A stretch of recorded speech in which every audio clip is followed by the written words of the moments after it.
On this episode of Kingdom Mogul Conversations, I sit down with community organizer and nonprofit leader Jeff Jones. We'll address Detroit's bounce back and the significance of economic development.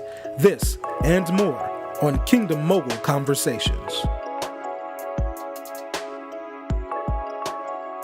Jeff Jones, thank you very much for being on our show today, man. I appreciate you, sir. It's my pleasure. Man, I've been waiting on this day for a long time. Me as well. So tell us how you are influencing the city of Detroit. Well, I wake up every morning and I run heart first into the neighborhoods of Detroit to be a champion for equitable revitalization in the city. You know, there's a common story being told about two Detroits. You know, the resurgence that you see in downtown and midtown, and then the contrast of such disinvestment and blight in the communities. And so someone has to step into that void and speak for those folks who haven't been heard in the halls of downtown, but at the same time, be there to roll their sleeves up to help the neighbors take control and advantage of a situation and be the change that they want to see in their very own communities. Organizationally, how are you doing that? The job that pays the bills, I'm the director of community organizing for Doing Development Differently in Metro Detroit, or D4 for short. Our organization works to champion community benefits and the community benefits agenda here in the city of Detroit. To boil that down, we work with communities that are hosting these major developments, whether it be the Henry Ford Cancer Center going in on the boulevard, to be followed behind the new Detroit Pistons practice facility, or whether we're talking about this huge development that's proposed for the former State Fairgrounds site. We're working with residents who are trying to understand how these billion-dollar developments in some cases are going to impact their everyday lives. And many of these developments are dependent upon hundreds of millions of dollars of taxpayer subsidies, whether that's money, cheap land, or expedited permitting, but it's the public's resources going in for a private project, and I just believe it's only fair that the residents should have some say-so in that.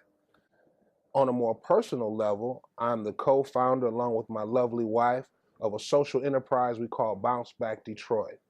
It's a grassroots organization that, again, looks at what's present in your own community and taking advantage of that and using those resources that are there at your fingertips and changing the lives of everyday citizens in the neighborhoods that they call home.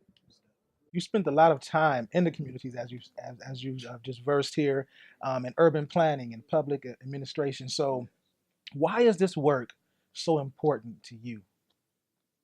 You mentioned my academic underpinnings, but I first give credit to God for all of this because my parents were community-oriented folks, and they instilled in me at an early age that to whom much is given, much is expected. And when you know better, you do better. So I've taken it as my personal life mission to model those positive behaviors and those pro-social activities to my neighbors, my brothers and sisters here in the city. D4, Civic Leadership Institute, I'm an alumnus of that. So can you share some other success stories that have come out of the Civic Leadership Institute? The greatest benefit of the Civic Leadership Institute is its participants. The alumni, it's an army of educated and informed and impassioned residents of the city of Detroit and even of the metropolitan region who are committed to this ideal of equitable development. And what I'm very proud most recently, as it relates to the new Henry Ford Cancer Center, in the path of this new development were two historic churches on West Grand Boulevard, the Sweet Home churches. One of these churches was designed by world-famous architect George Mason. And so the community got together to say, while we support advances in medical technology, we support, the cure for cancer, we also support the historic fabric of our community.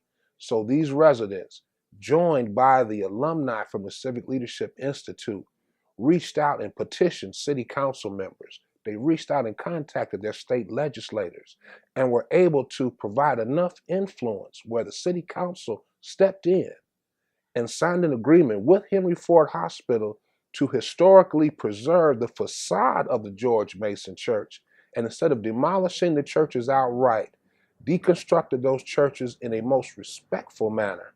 And those same reserved materials are going to be reincorporated into this new cancer center.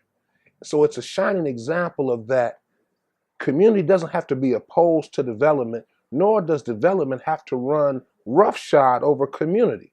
That through careful deliberation and putting some pressure on our elected leaders to do their job, we can come about with an equitable solution that benefits the community and the developer. What I'm hearing you talking about is CBAs, right? Community benefit agreements. Why are they so significant? Historically, particularly in Detroit, we've seen what great development and huge plans can do to a community. One need only look at I-75. While we enjoy the experience of being able to motor through the city of Detroit at 75 miles an hour, we're passing over the historic Black community in the city of Detroit. This was the economic engine of Black Detroit, and it was bulldozed over for an interstate freeway. We have to learn from those lessons, and that in this new resurgence that we're seeing, that we don't repeat those same old mistakes. Development has to be respectful of what is existing here right now. Community benefits isn't opposed to development. It's about doing development correctly. And a community benefits agreement is a legal instrument. It's a legal instrument that embodies the voice of the community and says, yes, we want development, but we want it done appropriately. And it respects the residents who are here facing this development. And it's nothing that needs to be feared. This is not nothing new. Around the country, we've seen examples in Los Angeles, in Oakland, California, where they redid the former naval armory there. They use that as an economic catalyst to employ hundreds of thousands of California residents on these new development projects. And were it not for the community to say, employment and jobs are important to us, and that if you are going to use taxpayer money to do this project, we want to see our residents employed in this venture. And because that voice was recognized, because it was codified in a legal document, developers adhered to it, residents got jobs, the project is better, and I think everyone benefited from it. We're trying to bring that same type of framework here to the city of Detroit. And we think we have the optimal timing for it, because as these hundreds of millions of dollars are flowing into the city, what better historical statement would it be for people to say, Detroit did it right. They took advantage of an opportunity, and not only did the developers do good, but the residents did good in the process too. Butter and guns, my brother, butter and guns. You have to be able to make something if you're going to survive. And I think as Americans begin to adapt to this 21st century where work is different, families are different, Detroit again will be that poster child of this is how America can get it right.